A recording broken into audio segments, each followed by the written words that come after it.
بسم الله الرحمن الرحيم. ألف لام ميم. ذلك الكتاب لا ريب فيه هدى للمتقين الذين يؤمنون بالغيب ويقيمون الصلاة ومما رزقناهم ينفقون والذين يؤمنون بما أنزل إليك وما أنزل من قبلك وبالآخرة هم يوقنون أولئك على هدى من ربهم وأولئك هم المفلحون إن الذين كفروا سواء عليهم أأنذرتهم أم لم تنذرهم لا يؤمنون ختم الله على قلوبهم وعلى سمعهم وعلى أبصارهم غشاوة ولهم عذاب عظيم ومن الناس من يقول آمنا بالله وباليوم الآخر وما هم بمؤمنين يخادعون الله والذين آمنوا وما يخدعون إلا أنفسهم وما يشعرون في قلوبهم مرض فزادهم الله مرضا ولهم عذاب أليم بما كانوا يكذبون وإذا قيل لهم لا تفسدوا في الأرض قالوا إنما نحن مصلحون ألا إنهم هم المفسدون ولكن لا يشعرون وإذا قيل لهم آمنوا كما آمن الناس قالوا أنؤمن كما آمن السفهاء ألا إنهم هم السفهاء ولكن لا يعلمون وإذا لقوا الذين آمنوا قالوا آمنا وإذا خلوا إلى شياطينهم قالوا إنا معكم إنما نحن مستهزئون الله يستهزئ بهم ويمدهم في طغيانهم يعمهون أولئك الذين اشتروا الضلالة بالهدى فما ربحت تجارتهم وما كانوا مهتدين مثلهم كمثل الذي استوقد نارا فلما أضاءت ما حوله ذهب الله بنورهم وتركهم في ظلمات لا يبصرون صم بكم عمي فهم لا يرجعون أو كصيب من السماء فيه ظلمات ورعد وبرق يجعلون أصابعهم في آذانهم من الصواعق حذر الموت والله محيط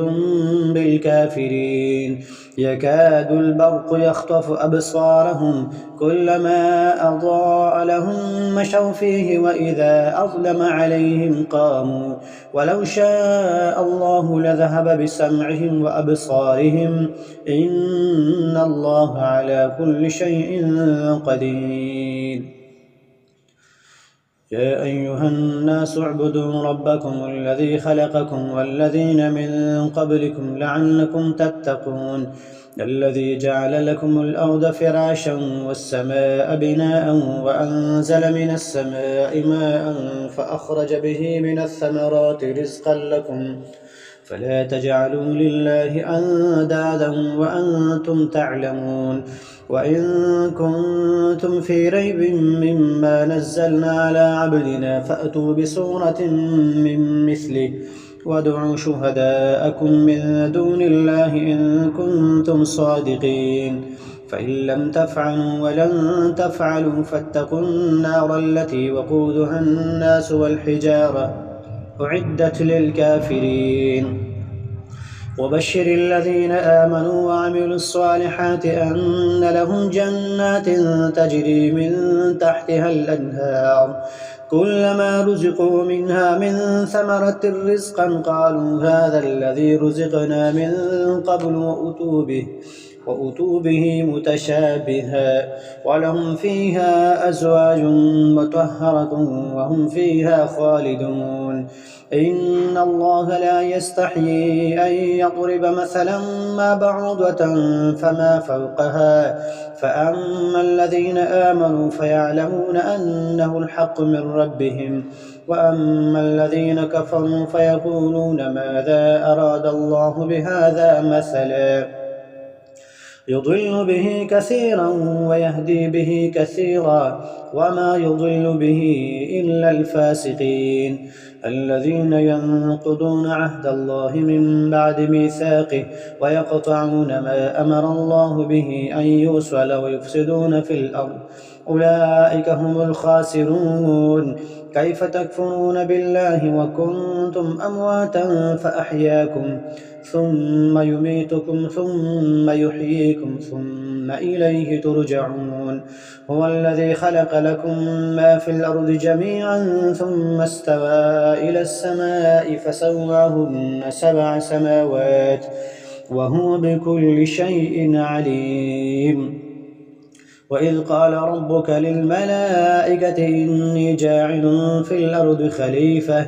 قالوا أتجعل فيها من يفسد فيها ويسفك الدماء ونحن نسبح بحمدك ونقدس لك قال إني أعلم ما لا تعلمون وعلم آدم الأسماء كلها ثم عرضهم على الملائكة فقال أنبئوني بأسماء هؤلاء إن كنتم صادقين قالوا سبحانك لا علم لنا إلا ما علمتنا إنك أنت العليم الحكيم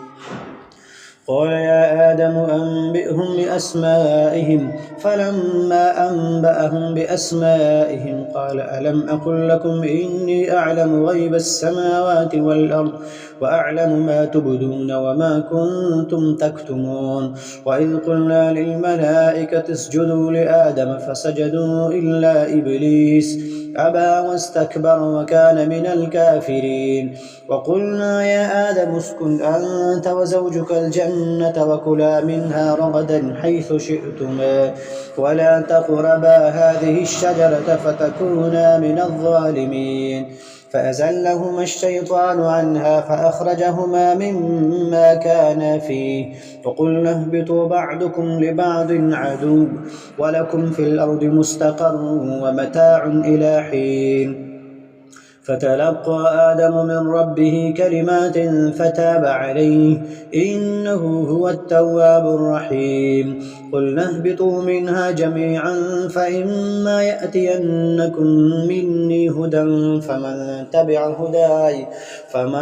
تبع هداي فلا خوف عليهم ولا هم يحزنون والذين كفروا وكذبوا بآياتنا أولئك أصحاب النار هم فيها خالدون يا بني إسرائيل اذكروا نعمتي التي أنعمت عليكم وأوفوا بعهدي أوف بعهدكم وإياي فارهبون وآمنوا بما أنزلت مصدقا لما معكم ولا تكونوا أول كافر به ولا تشتروا بآياتي ثمنا قليلا وإياي فاتقون ولا تلبسوا الحق بالباطل وتكتموا الحق وأنتم تعلمون وأقيموا الصلاة وآتوا الزكاة واركعوا مع الراكعين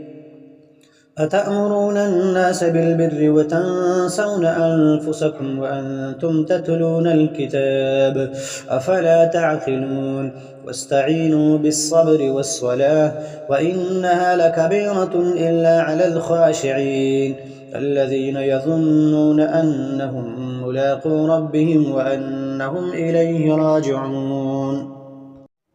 يا بني إسرائيل اذكروا نعمتي التي أنعمت عليكم وأني فضلتكم على العالمين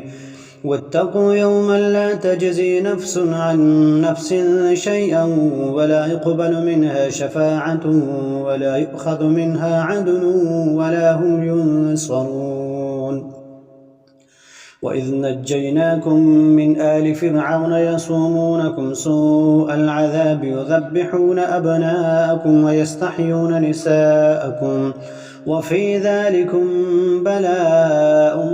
من ربكم عظيم. وإذ فرقنا بكم البحر فأنجيناكم وأغرقنا آل فرعون وأنتم تنظرون. وإذ واعدنا موسى 40 ليلة ثم اتخذتم العجل من بعده وأنتم ظالمون ثم عفونا عنكم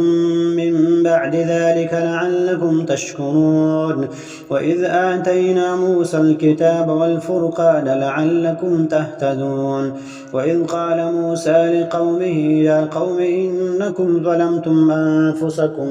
باتخاذكم العجل فتوبوا إلى بارئكم فاقتلوا أنفسكم ذلكم خير لكم عند بارئكم فتاب عليكم إنه هو التواب الرحيم. وإذ قلتم يا موسى لن نؤمن لك حتى نرى الله جهرة فأخذتكم الصاعقة وأنتم تنظرون ثم بعثناكم من بعد موتكم لعلكم تشكرون. وظللنا عليكم الغمام وأنزلنا عليكم المن والسلوى كلوا من طيبات ما رزقناكم وما ظلمونا ولكن كانوا أنفسهم يظلمون. وإذ قلنا ادخلوا هذه القرية فكلوا منها حيث شئتم رغدا وادخلوا الباب سجدا وقولوا حطة نغفر لكم خطاياكم وسنزيد المحسنين. فبدل الذين ظلموا قولا غير الذي قيل لهم فأنزلنا على الذين ظلموا رجزا من السماء بما كانوا يفسقون. وإذ استسقى موسى لقومه فقلنا اضرب بعصاك الحجر فانفجرت منه 12 عينا قد علموا كل أناس مشربهم كلوا واشربوا من رزق الله ولا تعثوا في الأرض مفسدين. وإذ قلتم يا موسى لن نصبر على طعام واحد فادع لنا ربك يخرج لنا مما تنبت الأرض من بقلها وقثائها وفومها وعدسها وبصلها قال أتستبدلون الذي هو أدنى بالذي هو خير اهبطوا مصرا فإن لكم ما سألتم وضربت عليهم الذلة والمسكنة وباءوا بغضب من الله ذلك بأنهم كانوا يكفرون بآيات الله ويقتلون النبيين بغير الحق ذلك بما عصوا وكانوا يعتدون. إن الذين آمنوا والذين هادوا والنصارى والصابئين من آمن بالله واليوم الآخر وعمل صالحا فلهم أجرهم عند ربهم ولا خوف عليهم ولا هم يحزنون. وإذ أخذنا ميثاقكم ورفعنا فوقكم الطور خذوا ما آتيناكم بقوة واذكروا ما فيه لعلكم تتقون. ثم توليتم من بعد ذلك فلولا فضل الله عليكم ورحمته لكنتم من الخاسرين. ولقد علمتم الذين اعتدوا منكم في السبت فقلنا لهم كونوا قردة خاسئين فجعلناها نكالا لما بين يديها وما خلفها وموعظة للمتقين. وإذ قال موسى لقومه إن الله يأمركم أن تذبحوا بقرة قالوا أتتخذنا هزوا قال أعوذ بالله أن أكون من الجاهلين. قالوا ادع لنا ربك يبين لنا ما هي قال إنه يقول إنها بقرة لا فارد ولا بكر عوان بين ذلك فافعلوا ما تؤمرون قالوا ادع لنا ربك يبين لنا ما لونها قال إنه يقول إنها بقرة صفراء فاقع لونها تسر الناظرين قالوا ادع لنا ربك يبين لنا ما هي إن البقرة شابه علينا وإنا إن شاء الله لمهتدون قال إنه يقول إنها بقرة لا ذلول تثير الأرض ولا تسقي الحرث مسلمة لا شية فيها قالوا الآن جئت بالحق فذبحوها وما كادوا يفعلون وإذ قتلتم نفسا فادارأتم فيها والله مخرج ما كنتم تكتمون فقلنا اضربوه ببعضها كذلك يحيي الله الموتى ويريكم آياته لعلكم تعقلون ثم قست قلوبكم من بعد ذلك فهي كالحجارة أو أشد قسوة وإن من الحجارة لما يتفجر منه الأنهار وإن منها لما يشقق فيخرج منه الماء وإن منها لما يهبط من خشية الله وما الله بغافل عما تعملون أفتطمعون أن يؤمنوا لكم وقد كان فريق منهم يسمعون كلام الله ثم يحرفونه من بعد ما عقلوه وهم يعلمون وإذا لقوا الذين آمنوا قالوا آمنا وإذا خلا بعضهم إلى بعض قالوا أتحدثونهم بما فتح الله عليكم ليحاجوكم به عند ربكم أفلا تعقلون أولا يعلمون أن الله يعلم ما يسرون وما يعلنون ومنهم أميون لا يعلمون الكتاب إلا أماني وإنهم إلا يظنون فويل للذين يكتبون الكتاب بأيديهم ثم يقولون هذا من عند الله ليشتروا به ثمنا قليلا فويل لهم مما كتبت أيديهم وويل لهم مما يكسبون وقالوا لن تمسنا النار إلا أياما معدودة قل أتخذتم عند الله عهدا فلن يخلف الله عهده أم تقولون على الله ما لا تعلمون بلى من كسب سيئة أحاطت به خطيئته فأولئك أصحاب النار هم فيها خالدون والذين آمنوا وعملوا الصالحات أولئك أصحاب الجنة هم فيها خالدون وإذ أخذنا ميثاق بني إسرائيل لا تعبدون إلا الله وبالوالدين إحسانا وذي القربى واليتامى والمساكين وقولوا للناس حسنا وأقيموا الصلاة وآتوا الزكاة ثم توليتم إلا قليلا منكم وأنتم معرضون وإذ أخذنا ميثاقكم لا تسفكون دماءكم ولا تخرجون أنفسكم من دياركم ثم أقررتم وأنتم تشهدون ثم أنتم هؤلاء تقتلون أنفسكم وتخرجون فريقا منكم من ديارهم تظاهرون عليهم بالإثم والعدوان وإن يأتوكم أسارى تفادوهم وهو محرم عليكم إخراجهم أفتؤمنون ببعض الكتاب وتكفرون ببعض فما جزاء من يفعل ذلك منكم إلا خزي في الحياة الدنيا ويوم القيامة يردون إلى أشد العذاب وما الله بغافل عما تعملون أولئك الذين اشتروا الحياة الدنيا بالآخرة فلا يخفف عنهم العذاب ولا هم ينصرون ولقد آتينا موسى الكتاب وقفينا من بعده بالرسل وآتينا عيسى ابن مريم البينات وأيدناه بروح القدس أفكلما جاءكم رسول بما لا تهوى أنفسكم استكبرتم ففريقا كذبتم وفريقا تقتلون وقالوا قلوبنا غلف بل لعنهم الله بكفرهم فقليلا ما يؤمنون ولما جاءهم كتاب من عند الله مصدق لما معهم وكانوا من قبل يستفتحون على الذين كفروا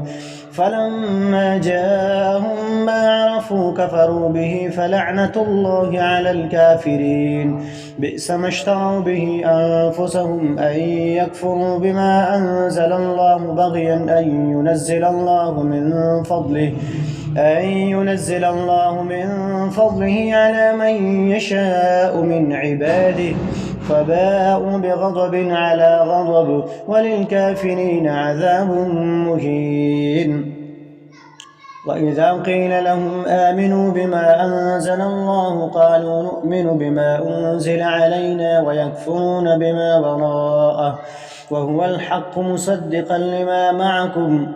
وهو الحق مصدقا لما معهم قل فلم تقتلون أنبياء الله من قبل إن كنتم مؤمنين ولقد جاءكم موسى بالبينات ثم اتخذتم العجل من بعده وأنتم ظالمون وإذ أخذنا ميثاقكم ورفعنا فوقكم الطور خذوا ما آتيناكم بقوة واسمعوا قالوا سمعنا وعصينا وأشربوا في قلوبهم العجل بكفرهم قل بئس ما يأمركم به إيمانكم إن كنتم مؤمنين قل إن كانت لكم الدار الآخرة عند الله خالصة من دون الناس فتمنوا الموت إن كنتم صادقين ولن يتمنوه أبدا بما قدمت أيديهم والله عليم بالظالمين ولتجدنهم أحرص الناس على حياة ومن الذين أشركوا يود أحدهم لو يعمر 1000 سنة وما هو بمزحزحه من العذاب أن يعمر والله بصير بما يعملون قل من كان عدوا لجبريل فإنه نزله على قلبك بإذن الله مصدقا لما بين يديه وهدى وبشرى للمؤمنين من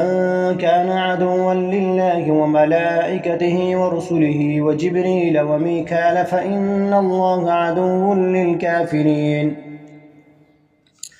ولقد أنزلنا إليك آيات بينات وما يكفر بها إلا الفاسقون أو كلما عاهدوا عهدا نبذه فريق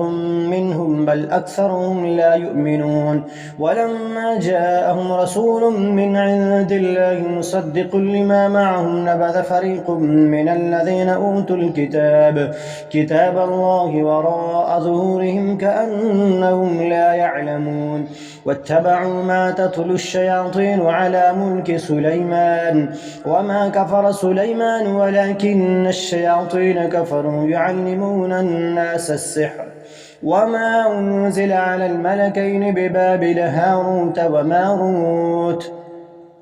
وما يعلمان من أحد حتى يقولا إنما نحن فتنة فلا تكفر فيتعلمون منهما ما يفرقون به بين المرء وزوجه وما هم بضارين به من أحد إلا بإذن الله ويتعلمون ما يضرهم ولا ينفعهم ولقد علموا لمن اشتراه ما له في الآخرة من خلاق ولبئس ما شروا به أنفسهم لو كانوا يعلمون ولو أنهم آمنوا واتقوا لمثوبة من عند الله خير لو كانوا يعلمون يا أيها الذين آمنوا لا تقولوا راعنا وقولوا انظرنا واسمعوا وللكافرين عذاب أليم ما يود الذين كفروا من أهل الكتاب ولا المشركين أن ينزل عليكم من خير من ربكم والله يختص برحمته من يشاء والله ذو الفضل العظيم ما ننسخ من آية أو ننسها نأت بخير منها أو مثلها ألم تعلم أن الله على كل شيء قدير ألم تعلم أن الله له ملك السماوات والأرض وما لكم من دون الله من ولي ولا نصير أم تريدون أن تسألوا رسولكم كما سئل موسى من قبل ومن يتبدل الكفر بالإيمان فقد ضل سواء السبيل ود كثير من أهل الكتاب لم يردونكم من بعد إيمانكم كفارا حسدا من عند أنفسهم من بعد ما تبين لهم الحق فاعفوا واصفحوا حتى يأتي الله بأمره إن الله على كل شيء قدير وأقيموا الصلاة وآتوا الزكاة وما تقدموا لأنفسكم من خير تجدوه عند الله إن الله بما تعملون بصير وقالوا لن يدخل الجنة إلا من كان هودا أو نصارى تلك أمانيهم قل هاتوا برهانكم إن كنتم صادقين بلى من أسلم وجهه لله وهو محسن فله أجره عند ربه ولا خوف عليهم ولا هم يحزنون وقالت اليهود ليست النصارى على شيء وقالت النصارى ليست اليهود على شيء وهم يتلون الكتاب كذلك قال الذين لا يعلمون مثل قولهم فالله يحكم بينهم يوم القيامة فيما كانوا فيه يختلفون ومن أظلم ممن منع مساجد الله أن يذكر فيها اسمه وسعى في خرابها أولئك ما كان لهم أن يدخلوها إلا خائفين لهم في الدنيا خزي ولهم في الآخرة عذاب عظيم ولله المشرق والمغرب فأينما تولوا فثم وجه الله إن الله واسع عليم وقالوا اتخذ الله ولدا سبحانه بل له ما في السماوات والأرض كل له قانتون بديع السماوات والأرض وإذا قضى أمرا فإنما يقول له كن فيكون وقال الذين لا يعلمون لولا يكلمنا الله أو تأتينا آية كذلك قال الذين من قبلهم مثل قولهم تشابهت قلوبهم قد بينا الآيات لقوم يوقنون إنا أرسلناك بالحق بشيرا ونذيرا ولا تسأل عن أصحاب الجحيم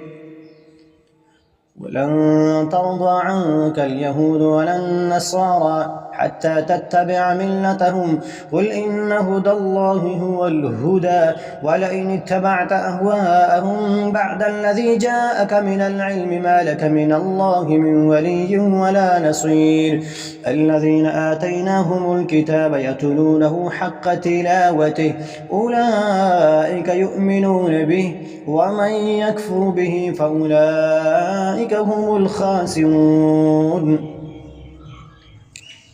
يا بني إسرائيل اذكروا نعمتي التي أنعمت عليكم وأني فضلتكم على العالمين واتقوا يوما لا تجزي نفس عن نفس شيئا ولا يقبل منها عدل ولا تنفعها شفاعة ولا هم ينصرون وإذ ابتلى إبراهيم ربه بكلمات فأتمهن قال إني جاعلك للناس إماما قال ومن ذريتي قال لا ينال عهد الظالمين وإذ جعلنا البيت مثابة للناس وأمنا واتخذوا من مقام إبراهيم مصلى وعهدنا إلى إبراهيم وإسماعيل أن طهرا بيتي للطائفين والعاكفين والركع السجود وإذ قال إبراهيم رب اجعل هذا البلد آمنا واجنبني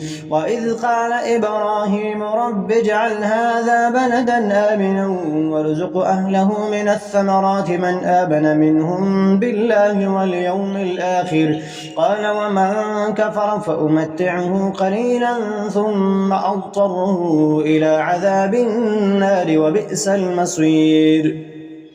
وإذ يرفع إبراهيم القواعد من البيت وإسماعيل ربنا تقبل منا إنك أنت السميع العليم ربنا وجعلنا مسلمين لك ومن ذريتنا أمة مسلمة لك وأرنا مناسكنا وتب علينا إنك أنت التواب الرحيم ربنا وابعث فيهم رسولا منهم يتلو عليهم آياتك ويعلمهم الكتاب والحكمة ويزكيهم إنك أنت العزيز الحكيم ومن يرغب عن ملة إبراهيم إلا من سفه نفسه ولقد اصطفيناه في الدنيا وإنه في الآخرة لمن الصالحين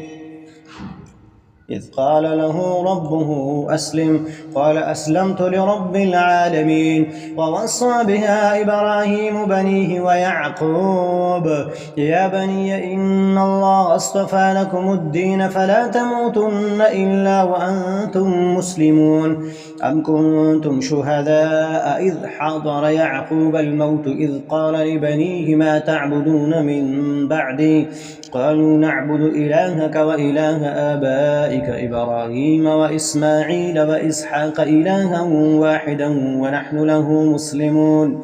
تلك أمة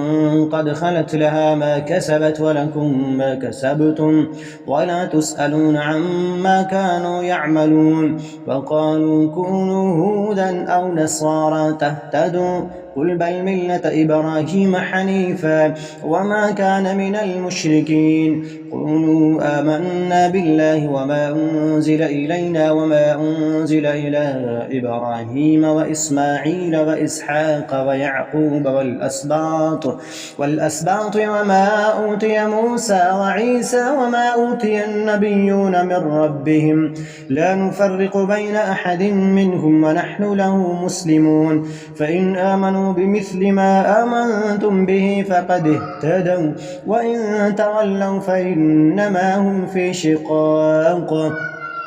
فسيكفيكهم الله وهو السميع العليم صبغة الله ومن أحسن من الله صبغة ونحن له عابدون قل أتحاجوننا في الله وهو ربنا وربكم ولنا أعمالنا ولكم أعمالكم ونحن له مخلصون أم تقولون إن إبراهيم وإسماعيل وإسحاق ويعقوب والأسباط كانوا هودا أو نصارى قل أأنتم أعلم أم الله ومن أظلم ممن كتم شهادة عنده من الله وما الله بغافل عما تعملون